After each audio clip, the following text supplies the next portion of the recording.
In this video, we will discuss the important difference between diffraction and interference. आप जब अपने semester exam में या सेमेस्टर एग्जाम में जब अपीयर आप होते हैं तो उसमें सब्जेक्टिव क्वेश्चंस के रूप में डिफरेंस पूछ लिया जाता है। कभी कभी वो 2 मार्क्स में पूछता है तो कभी 5 मार्क्स में। On the basis of marks आपको समझना होगा कि कितने पॉइंट्स हमको लिखने हैं। अगर ये 5 मार्क्स में पूछता है तो एटलीस्ट 5 डिफरेंसेस तो आपके पास होने ही जाएंगे। 2 मार्क्स में भी पूछता है फिर भी आपको 4 से 5 लिखने ही होते हैं। 2 मार्क्स में थोड़े कम हो सकते हैं बट ये है। तो हम लोग देखते हैं 1 बाय 1 करके what is the main differences between diffraction and interference. अभी ये आपको जो लिस्ट दिख रही है इसमें हम लोगों ने अकरेंस के बेस पे, इंटेंसिटी के बेस पे, ऑब्स्टेकल की जरूरत है या नहीं है उस बेस पर, एंड स्पेसिंग के बेस पे, कंट्रास्ट एंड प्रोपगेशन, 8 पॉइंट्स हम लोग देखेंगे। Main 8 differences between diffraction and interference. इतना आपके एग्जाम के लिए एनफ है but for the understanding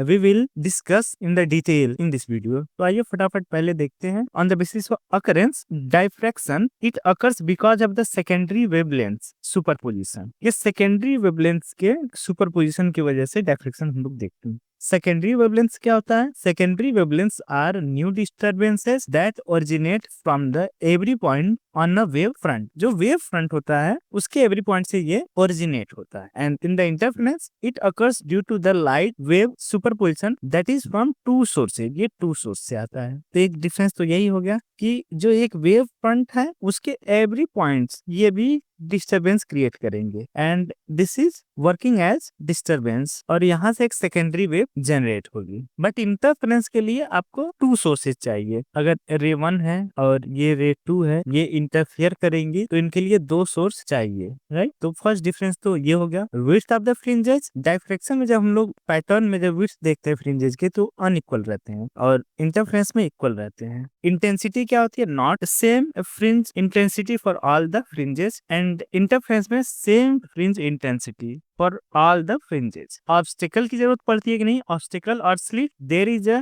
requirement for it. इसमें तो आपको स्लिट की जरूरत पड़नी ही पड़नी है डायफ्रैक्शन के लिए, but for the interference there is not requirement for it. इसमें स्लिट की जरूरत नहीं है। आप कंफ्यूज नहीं होना है कि यंग्स डबल स्लिट एक्सपेरिमेंट में तो हम लोग को स्लिट की जरूरत पड़ती है। तो ये तो एक वन ऑफ द एक्सपेरिमेंट है इंटरफेरेंस के लिए। इसके अलावा भी हम लोग जब न्यूटन्स रिंग में देखते हैं तो इसमें देखिए एक रे इंसिडेंट करते हैं और ये रे पार्शियली रिफ्लेक्ट करती है and some of the beams transmit होने के बाद इस कॉन्वेक्स लेंस के कर्व्ड सरफेस से ये फिर से रिफ्लेक्ट करती है और यहाँ पर जाकर के दोनों मीट करती हैं और यहाँ पर बनता है इंटरफेरेंस। ये इंटरफेयर करती हैं, ये इंटरफेयर करती हैं। तो यहाँ पर तो आपको स्लिट की जरूरत नहीं पड़ी बट आप 2 रे यहाँ पर देख सकते हैं। तो that's why we can say that there is not a requirement for it. Slit की जरूरत नहीं है लेकिन यहाँ there is a requirement for it. यहाँ पर आपको डायफ्रैक्शन में आपको स्लिट की रिक्वायरमेंट है। इसमें जरूरी नहीं है कि आपको स्लिट चाहिए ही चाहिए। Fringe spacing non uniform in the case of diffraction. Fringe के बीच का जो डिस्टेंस होता है या स्पेसिंग होती है वो नॉन यूनिफॉर्म होता है and in the case of interference uniform in the case of interference. Interference के केस में ये यूनिफॉर्म रहता है। 7th difference contrast between maxima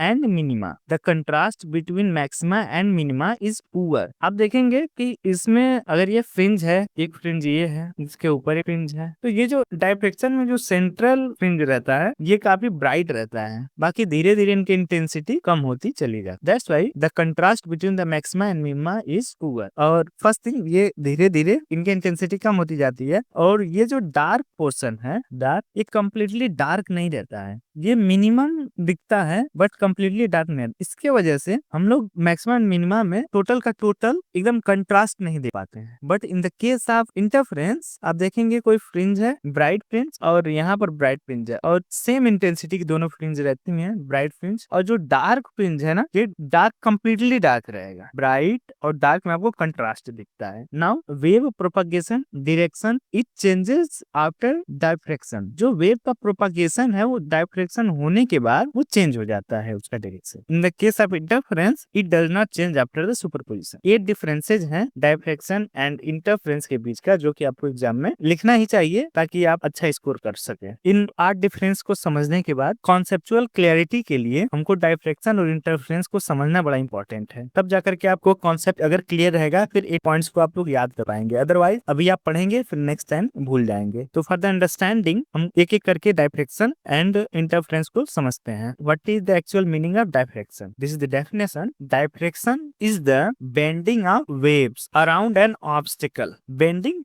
two words is very important here: bending and obstacle. Diffraction is the bending of waves around an obstacle. When light waves diffract, they bend around object in their path. This is why you can see light shining through a narrow slit in a dark room. The light waves bend around the edges of the slit. देखिए हर जगह bending, bends around the edges, bends word को use किया गया है। तो diffraction actual में जो होता है वो बेंडिंग ऑफ द लाइट्स होता है। अब तक हम लोग पढ़ते ये है कि कोई भी एक बीम है लाइट की, वो स्ट्रेट लाइन में ट्रेवल करती है, स्ट्रेट। बट डायफ्रैक्शन क्या कहता है कि diffraction it bends around the edge of obstacle. देखिए diffraction is the bending of waves around an wave means light wave around an obstacle. When light waves diffract they bend around object in their path. इसको समझने के लिए आप देखिए इस diagram का हम लोग हेल्प लेंगे। In the first diagram this is the slit. Slit means opening है, यहाँ लाइट पास हो सकती है। आप लोग अगर इसको ध्यान से ऑब्जर्व करेंगे तो अगर ये सोर्स ऑफ लाइट है तो लाइट अगर पास होती है स्ट्रेट लाइन में तो ये आपकी यहाँ तक, ये स्ट्रेट लाइन है, यहाँ तक पास हो सकती है, ऐसे जाएगी। और ये आपका ये स्ट्रेट लाइन, राइट। एंड यहाँ से जब पास होगी तो ये स्ट्रेट लाइन आएगी आपकी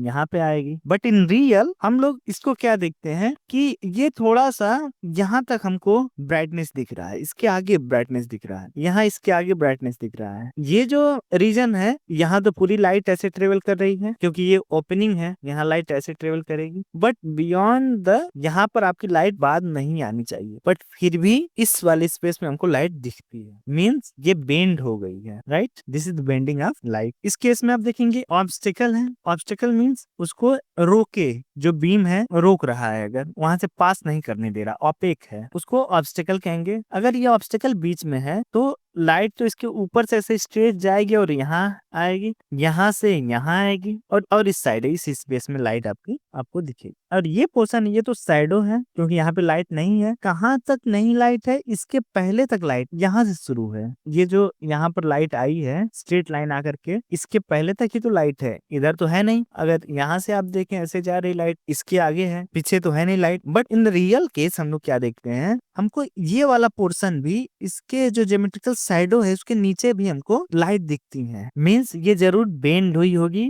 यहाँ तक आई होगी, तभी यहाँ हमको ब्राइटनेस दिख रही है यहाँ। तो इस प्रोसेस को बाद में क्या कहा गया, this is called the bending wave. And एक शब्द में क्या कहेंगे, this is the diffraction. And ये सेकेंड फिगर, इस बेस पे एक और डेफिनेशन हम लोग देखेंगे। देखिए वर्ड्स में तो कुछ भी हम लोग यूज करें, मीनिंग है ये bending of beam. When the light rays travel through the opening slit, देखिए opening slit, it bends around its corner. Corner से ये बेंड हो गई है। फर्स्ट फिगर की बात कर रहा है, when the light rays travel through the opening slit it bends around its corner. This bending of light allows the light to pass through the region of geometrical shadow. जहां तक light नहीं पहुंच पा रही है उसको geometrical shadow कहा जा रहा है। इस केस में ये है geometrical shadow and illuminates the region. Thus we can say that penetration of light into the region of geometrical shadow is called diffraction. Actually diffraction this is the bending of light है। जब हम लोग single slit का example लेते हैं तो वो कैसे होता है उसको हम लोग देखेंगे। कॉर्नर से बेंडिंग अब बीम होगी अगर सिंगल स्लिट ले रहे हैं, और इनके बीच में जो वेव्स हैं, ये जो पॉइंट्स हैं, सेकेंडरी वेव की तरह काम करती हैं। तो देखिए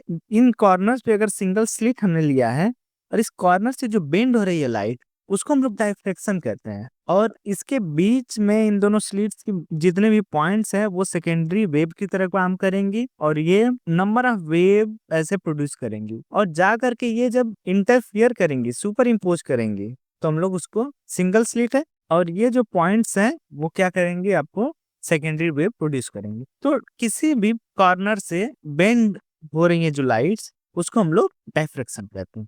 this is the meaning of diffraction. And अब देखते हैं कि what is the interference. Interference is the superposition of two or more wave. Clearly interference is the superposition and diffraction क्या है? This is the bending. First difference तो हमको यही मिल गया। This is the superposition of wave, this is the bending of wave, light wave. Bending of light wave, this is the superposition of light wave. तो first difference तो ये हुआ। What is the interference? Interference is the superposition of two or more wave when two waves interfere with each other they creates a new wave. This new wave is the sum of amplitudes of the two original wave. Interference can be of two types, constructive or destructive.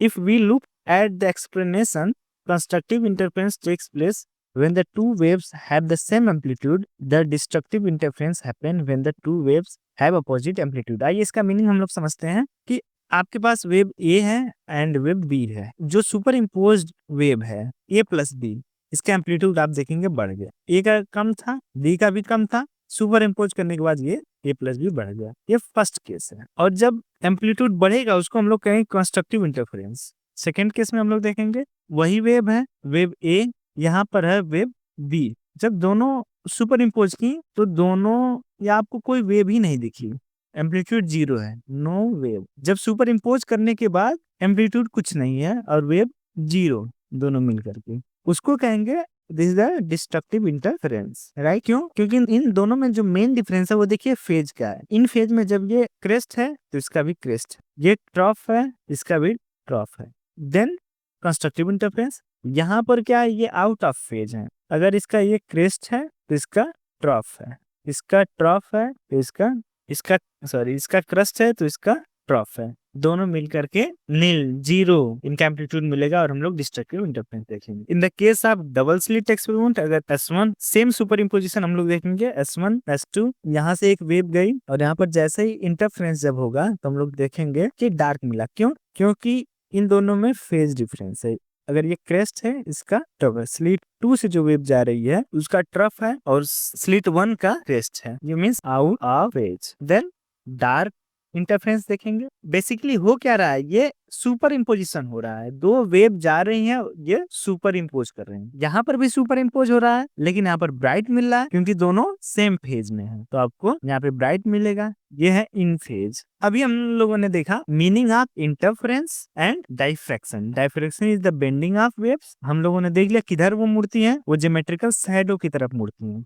इस case में geometrical shadow ऊपर था तो यहाँ पर मुड़ गई, ऐसे मुड़ी, और यहाँ ऐसे। इस केस में ज्योमेट्रिकल शैडो इधर था, ये ज्योमेट्रिकल शैडो है तो हमारा ऐसे मुड़ी, इधर की तरफ मुड़ी। देन डायफ्रैक्शन एंड इंटरफेरेंस हमने देख लिया। अब देखते हैं सिंगल स्लिट जब रहता है तो उसका डायफ्रैक्शन उसमें होता है और डबल स्लिट रहता है तो उसमें इंटरफेरेंस होता है। तो क्या डिफरेंस है या कैसा दिखता है, इसके लिए हम लोग अभी क्लिप आप देखेंगे। फर्स्ट ऑफ ऑल हम लोग डायफ्रैक्शन का देखते हैं। यहाँ आप देखेंगे ये जो एरो है वो सोर्स के रूप में लेजर लाइट है, और स्लिट ये जो ब्लेड है, इन दोनों के ब्लेड के बीच में जो सेपरेशन है, दोनों ब्लेड को जब आप पास रखा गया है, अब देखिए ब्लेड के बीच में ये जो स्पेसिंग है, this is the single slit. अब सिंगल स्लिट से जब हमारी लेजर लाइट पास हो रही है तो हमको डायफ्रैक्शन पैटर्न दिखेगा। अब देखिए कुछ ऐसा दिखेगा। इसमें आप देखेंगे कि ये जो सेंटर में है, this is the central maxima. इसके बाद जो फ्रिंज दिख रहा है ये फर्स्ट मैक्सिमा, इसके बाद सेकेंड मैक्सिमा। धीरे धीरे आप देखेंगे इनकी इंटेंसिटी कम होती चली जाएगी। जो सेंटर में है बहुत ही ब्राइट दिख रहा है, उसके बाद वाला उसकी इंटेंसिटी थोड़ी कम हो गई है, फिर कम हो गई है। तो इस जो सिंगल स्लिट से आप देखिए डायफ्रैक्शन हो रहा है, उसमें सेंटर का जो ब्राइटनेस है वो बहुत ज्यादा है। राइट? अब हम लोग नेक्स्ट में क्लिप में देखेंगे इंटरफेरेंस। इसमें देखिए ये जो एक सोर्स है, इस सोर्स से लाइट पास हुई, स्लिट 1 स्लिट 2 से जब ये पास होगी तो आप स्क्रीन पर देखेंगे कि इंटरफेरेंस पैटर्न कैसा बनेगा। राइट? ये जो पैटर्न है यहाँ पे आप देखिए, ये ब्राइट डार्क ब्राइट, सबकी इंटेंसिटी आपको सेम दिखेगी। जैसा ये ब्राइट है, अगर ये सेंटर में है तो इसके ऊपर देखिए उसका भी वो ब्राइटनेस सेम है। जो नीचे है जितनी ब्राइट है, 1 2 3 4 फ्रिंजेस हैं, 4 ब्राइट, और चारों की सेम इंटेंसिटी है। राइट? और इनकी जो थिकनेस है वो भी सेम है। तो इंटरफेरेंस में जब डबल स्लिट से होता है तो हम लोग देखते हैं कि इनका जो फ्रिंजेज का थिकनेस होता है वो भी सेम होता है और ब्राइटनेस भी सेम होता है। But in the case of diffraction, एक बार फिर मैं आपको दिखाता हूँ, इनके जो फ्रिंज विड्थ है आपको उनमें भी डिफरेंस दिखेगा। जो सेंट्रल है उसकी उसका जो थिकनेस है, लेंथ है, वो आपको ज्यादा बड़ी दिख रही है। उसके बाद ये छोटी है, फिर छोटी है। लेकिन ये है डायफ्रैक्शन में इनकी लेंथ भी घटती चली जाती है, या फ्रिंज विड्थ उसको बोलते हैं, फ्रिंज विड्थ भी घटती चली जाती है। इसमें डायफ्रैक्शन में, सिंगल स्लिट में। But in the case of double slit experiment, जो फ्रिंज का विड्थ है वो भी सेम रहता है, राइट। तो आपने देख लिया कि डायफ्रैक्शन में उनकी जो विड्थ है वो ज्यादा, उनकी जो लेंथ थी थिकनेस की वो ज्यादा बड़ी थी, उसके बाद कम हो रही थी, फिर कम हो रही थी। बट इस केस में, in the case of double slit interference, उसमें थिकनेस आपको सेम थी, हर ब्राइट फ्रिंज की थिकनेस सेम थी। इसमें थिकनेस क्या थी? थिकनेस डिफरेंट, सेंट्रल ब्राइट इस केस में, and thickness is larger, 2 times रहता है। इसको इंटरफेरेंस पैटर्न पे जब हम लोग, इंटेंसिटी पैटर्न पे जब हम लोग देखेंगे, तो सेंट्रल वाली की देखिए इंटेंसिटी सबसे ज्यादा, उसके बाद इंटेंसिटी कम हो गई, तो यहाँ इंटेंसिटी हम लोग कम दिखा रहे हैं। फर्स्ट मैक्सिमा देखिए, दोनों साइड, अगर ये सेंटर है तो इसके दोनों side, up side and down side, दोनों साइड ये फेनोमेनन हो रही है। तो इसमें आप देखेंगे कि ये फर्स्ट है तो ये भी फर्स्ट है आपका, बस लेफ्ट एंड राइट साइड है। ये सेकेंड है तो यहाँ भी ये सेकेंड है, एक लेफ्ट साइड है एक राइट साइड है। या इसका जो सेंट्रल का है इंटेंसिटी वो मैक्सिमम है, उसके बाद फर्स्ट का कम हो गया इंटेंसिटी। इंटेंसिटी आप जो समझेंगे वह इसके ब्राइटनेस से, कितना ब्राइट दिख रहा है। तो सेंट्रल मैक्सिमम मोर ब्राइट है, मोर ब्राइट है तो इसलिए इसकी इंटेंसिटी सबसे ज्यादा है। उसके बाद इंटेंसिटी कम हो गई, फिर कम हो गई, इस तरह हम लोग ये डायफ्रैक्शन में हम लोग क्या इंटेंसिटी इसकी कम देखते चले जाते हैं, ये भी एक डिफरेंस है। But in the case of double slit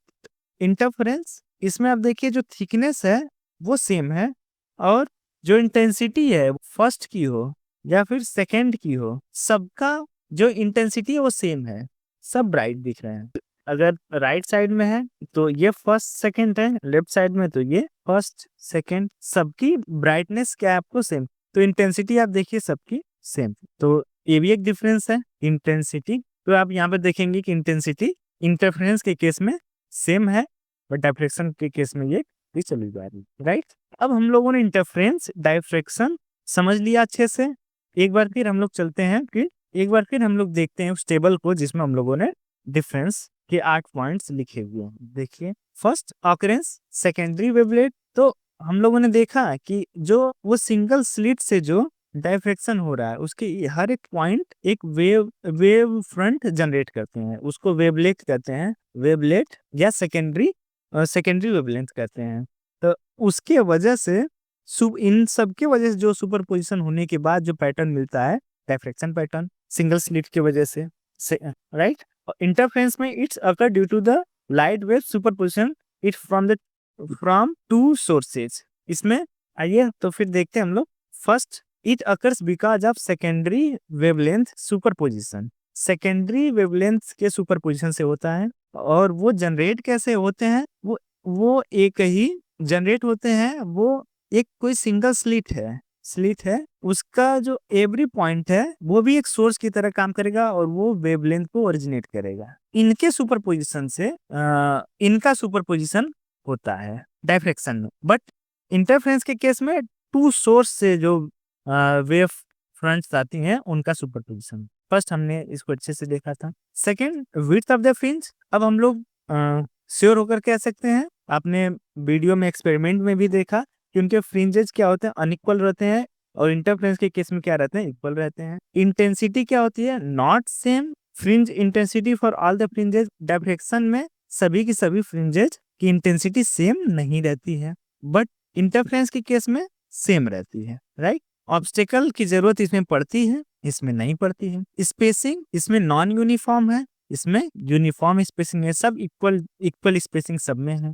contrast इसमें पुअर रहता है, इसमें सर्टेनली गुड रहता है। इसमें डायरेक्शन चेंज होता है, इट्स चेंजेस आफ्टर डायफ्रैक्शन। जो वेव प्रोपगेशन की डायरेक्शन है वो चेंज हो जाती है, हमने देखा है डायफ्रैक्शन में, उसको समझा कैसे चेंज होती है, और इंटरफेरेंस के केस में ऐसा नहीं। तो ये सभी पॉइंट्स थे। आप लोग मार्क्स के हिसाब से अगर 2 मार्क्स, अगर 2 नंबर में दो दो मार्क्स में पूछ रहा है तो आप लोग इतने पॉइंट्स लिखेंगे। अगर 2 से ज्यादा मार्क्स या 5 मार्क्स में अगर पूछ रहा है तो आप लोग उस हिसाब से इसमें पॉइंट कंटेंट अपना अपना रखेंगे। Right, that's all.